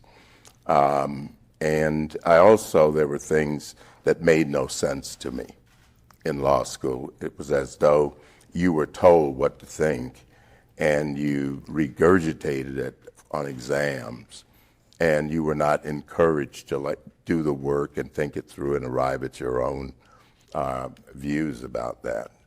And in talking to then Professor Max at GW, I suggested, what about doing a course that actually tries to dig through cases and find out what the dispute really was about? Or who were the people? What were they upset about? What happened to them? What happened to them afterwards? And of course, he was so generous that he was teaching all these courses. He was acting dean at GW, and he agreed. And it's a lot of work. But then we did that for over a decade at GW. And after Dobbs, and I mean, I think we were tolerated there. I know it's your alma mater. Dobbs is the abortion case. So we stopped for a couple of years after Dobbs, after some unpleasantness. And I missed it, to be honest with you. I missed teaching with him.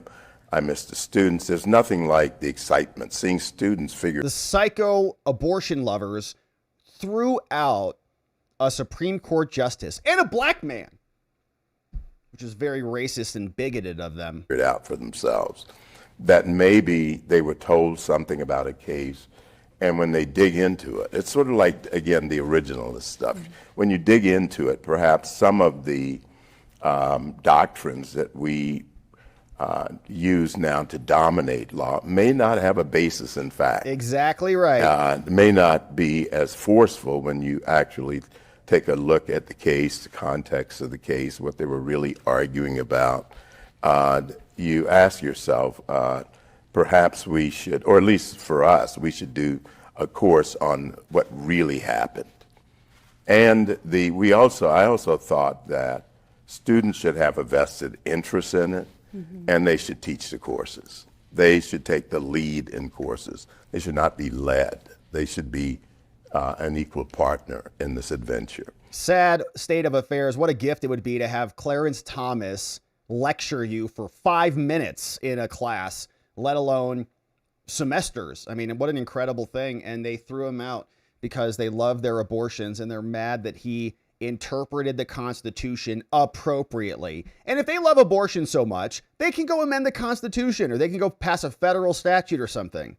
But it doesn't exist in the Constitution as they said it did in the prior diluted courts that passed Planned Parenthood versus Casey and Roe versus Wade. So Clarence Thomas explaining, of course, time to look back at the original law. A lot of garbage that exists out there is not predicated on anything substantive. It's just made up by the bureaucrats in charge.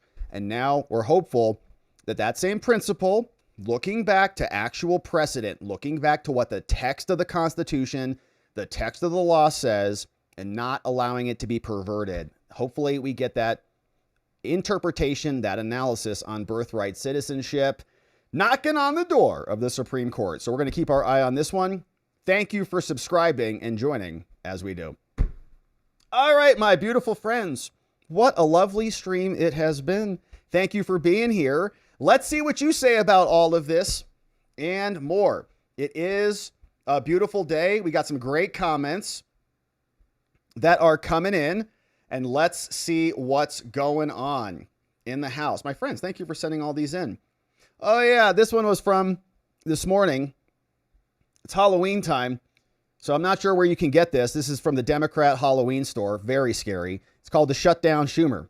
He looks great. We love the sombrero, and maybe that's what we'll be this year. We got more coming in. Ed Golem, thanks for joining us. Lowell Skinner, thank you for joining us as our newest members. Great to have you both here. We are not going to do an after party today because your boys got PT. So we're kind of skidding out of here. But we'll see you back on the next members only stream. We had a great members only stream this morning. And so be sure to check that out. Economath is here. Hey, how to balance the budget? 2 conditions. 1, there has to be a budget. Okay, so no CRs. And 2, Congress members can only be paid out of a surplus residue. Surplus residue. Yeah, I like that. Yeah. They don't need a cash. They just need a sticky, stinky, gross-looking residue. And they can all just come take a big scoop of it. Yeah, I appreciate that. And it would be nice if we had any fiscal sanity at all. We just throw around billions of dollars like it's tip money. It's gross. Hey, Rig D. What's up, Rig D? Hey, well, I pushed trying to get to 6,000 jumps too fast. I thought you were just at 5,000. Hey, jumped this morning and dislocated my right kneecap. Man, I'm sorry to hear that. Apparently my body just isn't holding up like it used to. Head on desk, leg propped up, ice on the knee, and brace for at least 3 weeks. Man. Well, you can't jump out of an airplane with like crutches or something? I'm just kidding. Sorry to hear that, Rick, man. I know that's your love, baby. And I'm sorry to hear that you're on the ground for the foreseeable future, but it's going to heal up in no time. You're going to be back doing backflips out of this sky. It's going to be amazing. Hey, teleplayer, just left the hospital. Oh man, we got injuries. After a spinal fusion, I had a C6, C7 fused. Yeah, that's a big one. Going home to rest, a long rest, 5-pound lift limit. All right, man. So we're sending some healing prayers out to our friend teleplayer, our friend Rick D, who are healing up. Sheila Poo, thank you, Sheila, for this nice dono, says Congress who caused the shutdown should not get paid, and they should have to pay the equivalent of their salary for the duration to cover back pay for those who furloughed, who will get back pay for no work. Yeah, and I think I heard Warren Buffett have a great comment, right? It's something like, if the federal Congress doesn't pass a budget, then we should have an amendment that, or if should be required to pass a budget. If they don't, or if the budget is, what did he say? It's like if it's like 3% over budget or whatever, right? If expenditures are 3% over budget, the entire Congress is ineligible for re-election. You just pass an amendment. If you have a balanced budget, or if you don't, you're ineligible. Like you just cannot run again. Get a whole clean slate. You'd have a beautiful fiscal house, something like that. Thank you, Sheila. Economath says for the chat, generally doctors are under no duty to treat a patient. However, EMTALA requires all ERs to treat any patient who comes in, regardless of status. That's interesting. Yeah, that's interesting. So I'm not sure, like if somebody's coming in with a gunshot wound, or the ER is like, no, they're not taking this, go to another one. I don't know. I really don't know. Stefan Bonev, Rob, it's your friend, not from Belgium. I won't be able to stick for the stream, but if you know Miss Kelly, please warn her that she is thwarted by fake Jews? Megyn Kelly? Man, I hope not. Well, okay, well, she's got good security. Bucky's is Rome. I don't know what that comment is. Bucky's is Rome. This is why Democrats want to pay for illegal health care. The AP ran this story 2 weeks ago. Hospitals will send illegals back to their home country for continued treatment instead of having to foot the bill and losing money treating illegals. It's all about keeping their voter bloc in their country. 100%. It's their constituency. Oh, no. No more free healthcare for her. Okay. She'll go. Don't they have socialized medicine? Aren't their countries like way better than ours, according to many of them? Bucky's. Keep in mind that Democrats voted to fine American citizens for not buying insurance, then conspired to give it to illegal aliens for free. That's such a good point. Yeah, the mandate, the individual mandate. You have to pay to be a part of this big market that will pay for illegals. You're welcome, America. NY doctor in the house says they use my emergency room as their urgent care. Here's an emergency room doctor. The smallest thing, even a dental thing, they come and they try to get admitted and treated. Wow. I will never be unemployed. Don't worry about my salary. I worry about the resources. Yeah, they're taking it away from other people who need treatment and care. I speak medical Spanish. We are getting Espanol doctor, meaning that he's a doctor in California, meaning the California variant of illegals are demanding a physician that is ethnically the same as them because they don't want any white gringo doctors. At night, I am in charge of admission. Many times I can accommodate, but when I can't, we get complaints. So the taxpayers know this level of ridiculous crap is going on, which is why the Democrats are going to continue to call the Republicans liars, even though they're not. Stefan Bonev. Also, did you check the videos and the info I shared? Sure didn't, Stefan, but thanks for asking about it again today. And we appreciate that. And, at this point, what's probably going to happen is we're going to just keep having this conversation because it's kind of fun now. You just keep asking about the videos and I just continually don't watch them. And it's not anything personal. It's just, there's a kind of, I got to prep for the show and a bunch of things like that. So maybe one day I'll get to them, or we can just keep talking about it on the stream. And I appreciate it. Bucky's is Rome. The Democrats didn't mind taking money from red states over an actual constitutional right. From Bucky's is Rome. Biden administration withholding funding for schools with hunter safety, education, and archery programs. Wrath of Nod. Remember Nod from the Command and Conquer games with their obelisks, which were awesome? Rob, universal healthcare is a moral frame for an economic issue, where scarcity is the rate limiting feature. Citizens are not tax animals. Yeah, it's a nice comment. Thanks for sending that in over on Rumble. Citizens are not tax animals. Yeah, and I heard, for example, I heard Ilhan Omar say, well, we should just take $20 billion and give it to the homeless or solve homelessness. I'm like, come on, guys. It's not about throwing money at it. California's been doing that for a long time. You have more homelessness than ever because paying the money for certain things just incentivizes more of it. So it's not, it's not about just like a money thing. It's really much deeper than that. Thank you, Wrath of Nod. Rubos, Newsom is running Yes on 50 commercials in Spanish nonstop in California, targeting the illegal alien population, urging them to vote. Yeah. Nonstop in Spanish, because that's their constituency. How many of them are on the voter rolls? They don't even want to talk about that. Hey, FC, what's up, FC? Thank you for becoming a supporter. Grab the members only stream from this morning. You're going to love it. A Dutchie's mom. What's up, A Dutchie's mom? Hey, Rob, we need to start contacting Congress for them to pass Pay Our Homeland and Defenders Act of 2026. It was introduced September 2025. It's like, of all the expenditures, we can't set aside like $10 billion for for pay for our military for like 6 months, like a 6 months rainy day fund. Doesn't isn't everybody kind of argue, have a rainy day fund. We don't have that. It just comes to a screeching halt and that's it. Ridiculous. Bucky's is Rome. The comma was also used to save gun rights when SCOTUS correctly interpreted what the Second Amendment said, how a comma gave Americans the right to own guns. Yeah, I'm not being like pedantic over it. The commas are critical. Like, it's critical to the analysis. We have Second Amendment because of it. God bless that comma. Hey, Lisa T. Welcome aboard, Lisa T. We had a great members only stream from this morning. All right, we're scrolling down. I wasn't sure what this was going to be, but it looks like a knee. Rick. Ugh. Rick D. Rick D with a bad knee. Going to be healing quickly. All right, let's send some healing energy over that knee right there. Coming in hot, Rick. Thank you. Sorry, man, you're late up. Hey, Michelle, you are the best. Michelle, you are the best. Thank you for this. Rob, off topic. If Omar did marry her brother and then the marriage should have been consummated to be a legal marriage, so she either committed fraud if it wasn't or has to say she participated in incest. How does that work? It's a great one, Michelle. I see you remember. We had a great stream this morning. We were talking about Twin Cities fraud. There was a major operation that went and investigated a bunch of, I get probably Somalians. And they said that they were married to each other. And like one dude was saying he was like married to some American citizen. Turns out it was a senior. And it was like elder abuse. So there's rampant marriage fraud over there. Like 44% of a lot of these claims were marriage fraud.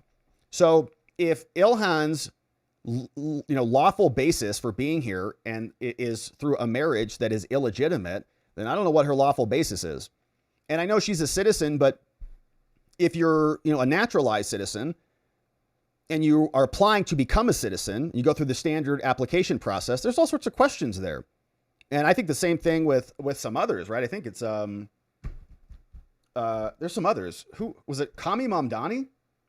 Is he a naturalized citizen? Anyways, I think it's a good question, but we looked this up. There are denaturalization procedures.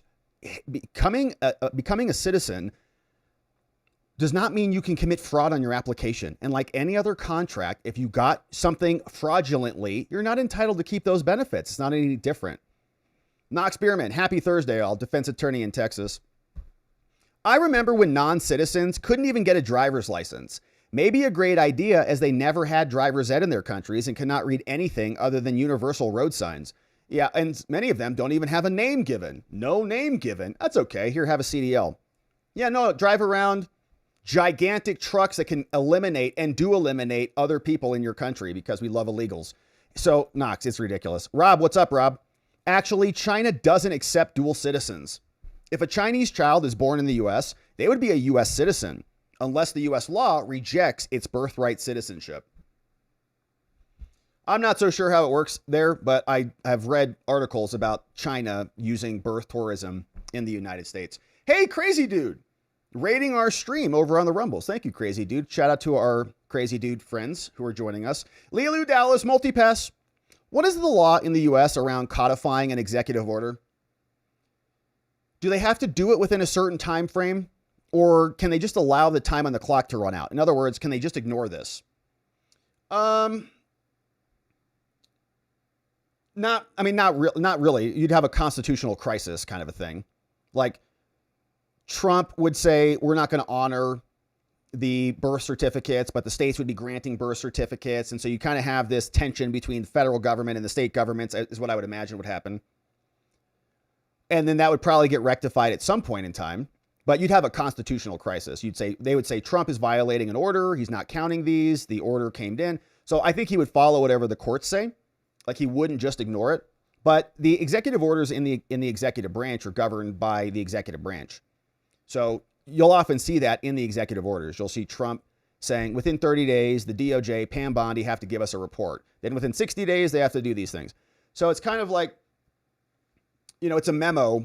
They're governing themselves, in other words. So they don't have to defer over to Congress and follow their rules because these are executive orders about how they're going to do their job. So almost like if you got a memo from your boss or superior, oh, this is how we're doing things now. Don't have to check with anybody else. And then, of course, they get sued. That now Trump is getting sued, saying he's exceeding his power, and Congress put all these limits on him, and he can't do this. And so he's getting sued. So we need the Supreme Court to settle it. Great question. Thank you, Lilu, for the nice dono. Sheila Poo. 10 more membos coming in. A Wolf in the house. What's up, BJ Marshall? No More Me. Ag Biochemist. We got Kellyanne Minnis. Miss Holly. What's up, Willie D? Captain Bill Burkett is here. James Cox. Cardinal 722. And a bunch of new friends joining us. Great to see you. Carlos Terran. Also great to see you. Thanks for being here. And John says, Rob, I'm tired of the due process argument with people saying they don't deserve due process. I disagree. Due process is a right afforded to all. The real question is, what is due? An American citizen has a very detailed process that he or she is due. It's a benefit of citizenship. A foreign national is afforded due process, but that process has no similarities to a citizen's due process. Give them process that they are due. Determine citizenship and then deport. Yeah, and I think that is the right analysis, John. It's like, they are getting due process. So you don't even have to make the argument that they don't deserve it. Like, they're getting it. And there's going to be a process for any, type of enforcement. They want Article 3 trials and criminal convictions. They want the same process that an American citizen would get before you got imprisoned or something. And they're not citizens. So there's a whole separate system set up that gives them due process, but it's not the same as it would be under a different circumstance because they're not citizens. So I think when people say that they don't deserve due process, it's just them saying that they don't deserve the same due process that the liberals say that they deserve. And they don't, because they're not citizens.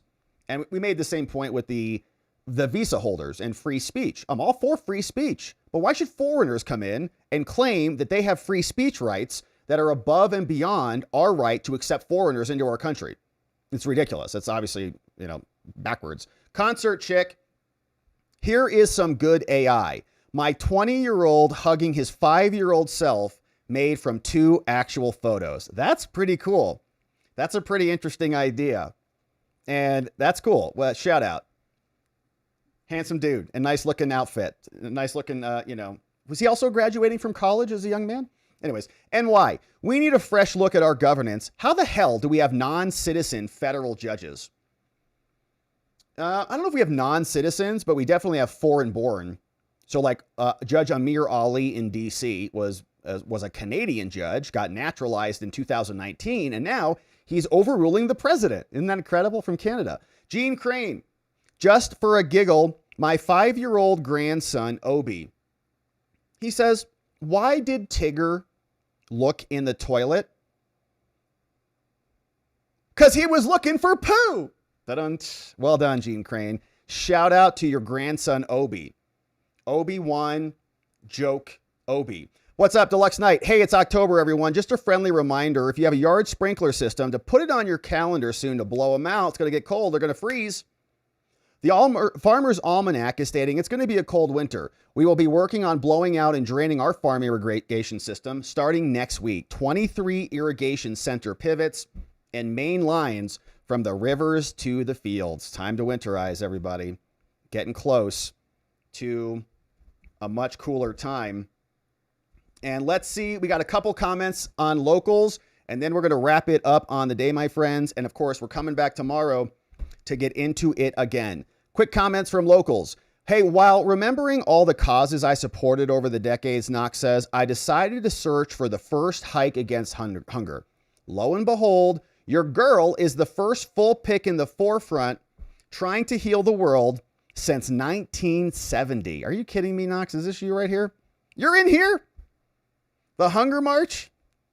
That's amazing. Are you in here?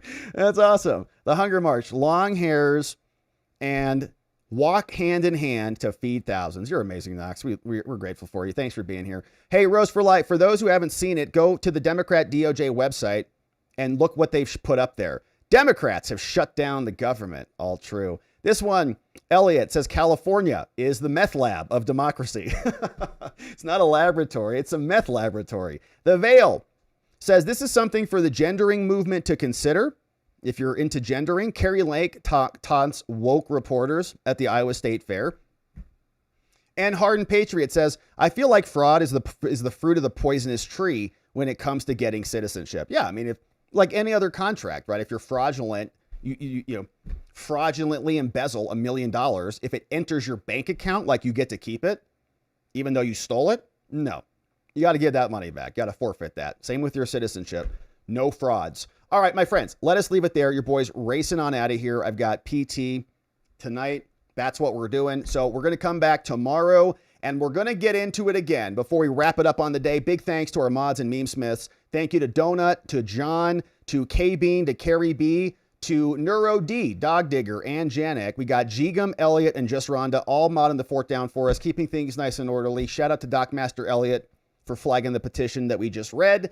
And my friends, it's been a beautiful stream. So we're going to pause here for the evening. We're coming back tomorrow. We're going to get into it again. And in order to do that appropriately, we are going to need to see you right back here so that together with your help, we can shine that big, beautiful spotlight of accountability and transparency down upon our system with the hope of finding justice. Make it a beautiful night, my friends. Sleep very well. We'll see you right back here tomorrow. Bye-bye.